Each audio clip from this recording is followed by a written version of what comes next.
Greetings and welcome back to yet another episode of the Daily Run, and today we're playing as Eden. So today's Daily Run kinda started off on the wrong foot, and yesterday of course we had that run with experimental treatment, which put our tier delay at 15 and our damage at 2.5. Luckily, today while our tier delay is still pretty bad, our damage is at least somewhat decent at 4.2, and that allows us not only to one-shot most enemies that we would otherwise two-shot, but it also does allow us to, I would say, stay in the game and actually deal a pretty significant amount of damage. So luckily this particular start wasn't as bad as the one yesterday. As our active item, we're rocking Dead Sea Scrolls, and it's an item which I would say has a questionable past. It's definitely not a good item by any means. It's not an item which I think will change the scope of the game, but in this particular run, it actually had the chance to really turn the run on its head, depending if you actually decided to keep it later on down the road. And I think that's a good idea to keep it. Obviously, there's no reason for you to keep Dead Sea Scrolls, which is an item which can actually end up damaging you, as opposed to Mama Mega. So this is not something I would expect anyone to do unless they maybe don't find enough money, which I think would be quite hard, but of course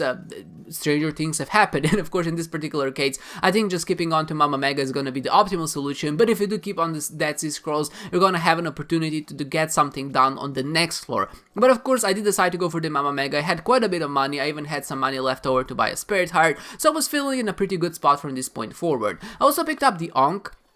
And you might be saying, well, why would you want to respawn as Blue Baby? Because you can have Red Health, that's quite detrimental. And that's true to an extent, but you have to remember that when you start as Eden, the stat upgrades, or I would say deviations from the average, don't happen as stat changes, but they're actually just his default stats. Which means that if you respawn as Blue Baby, for example, and if Blue Baby happens to have better average stats, or at least I would say base stats, than Eden does in that particular instance, then it's a better idea to do that, because you're gonna get every single stat upgrade associated with it. So in this case, of course, we get back to 4.2 damage, because I think that's what Blue Baby has, but also 10 tier delay. So essentially respawning as Blue Baby in this case just gave us a little bit of a tier upgrade. So it was definitely worth it, at least in that term of trying to survive, or just at least trying to have as strong of a run as possible. Of course, at this point, we're kind of foregoing the idea of having Red Health, and this might be a little bit dangerous, just because this is a run that goes to Mom's Foot, which means that we probably want to play a Sacrifice Room at a certain point.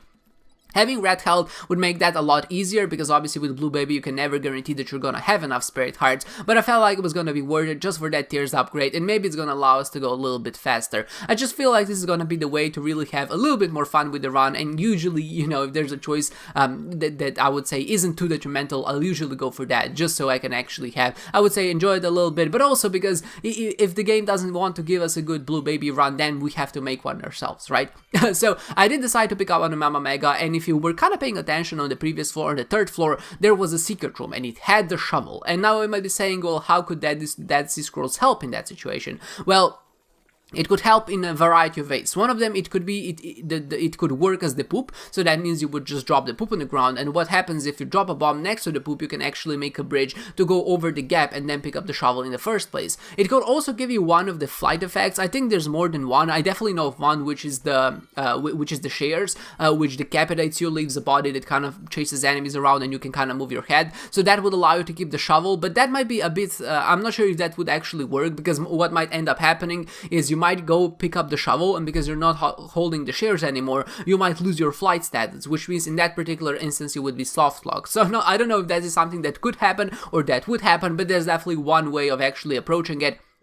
or at least one way of trying to get that. And of course you can imagine it's a really huge bummer not to be able to get the shovel in the first place, but I didn't feel too bad about it, because like I said, I expected most people to replace Dead Sea Scrolls as soon as possible with a better active item, and considering, you know, there were enough keys and there were enough, I would say there was enough money to go to the shops, I would expect most people had actually Mama Mega at this point. There was really no reason not to pick it up, so I do imagine most people just didn't get the shovel in that particular instance, which means at the same time nobody really got ahead by just trying to get a lot more stages. It was definitely one of those hidden seams, and if you know about it in advance, it could definitely bring you a lot of points. So if you're just trying to gun for ranking and maybe you don't care about honor, you can definitely check the run in advance and maybe do something with that information. But in this, of course, I'm not like that, and I feel like even besides that, the run still kind of was nice to us. But of course, I was going here, obviously I'm taking my time.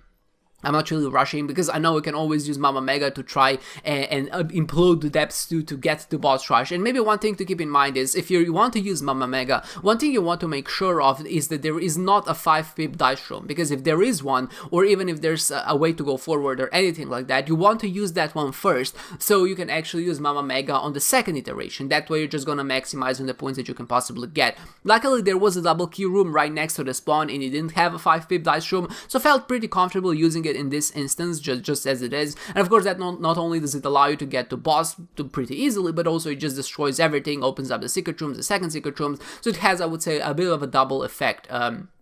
Just in that terms of trying to get as many points as possible. So of course I also go and did boss rush. I did kind of skip ahead here just to kind of show you what ended up happening, but more importantly at a certain point I did find an AWAS rune, and now I thought I was going to only have one AWAS rune, and of course if there was going to be a sacrifice show me here, I would play it, or maybe even if I find a teleport card I would have teleported out of boss rush and then played the sacrifice room if there was one on that floor, but nothing of that happened, so I just used the AWAS to go down to womb 1, and at a certain point it was kind of late in the floor, I found a golden chest which contained the room bag, and you can imagine that's one of those things which you really don't want to see when you only have like 5 rooms of exploration remaining. But somehow with a stroke of luck in the very first payout I actually get the AWAS rune, and I'd imagine again this is something that's seeded and would happen to everyone who would find it, but obviously this can really vary because you might just find this particular item on the last room of your exploration, so you might just never get the AWAS rune in the first place. So I use the AWAS rune,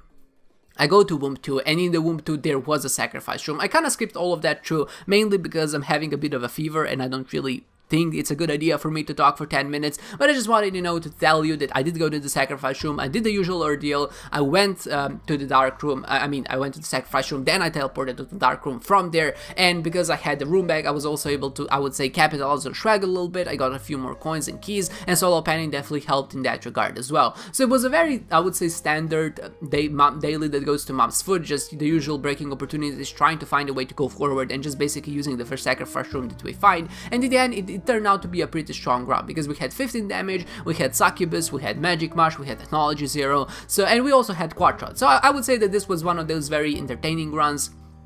which maybe had a little bit more luck than skill involved, but still, it was an enjoyable one, and in the end, I think that's all that really matters. So with that said, I hope you enjoyed this one, guys, and I hope to see you next time.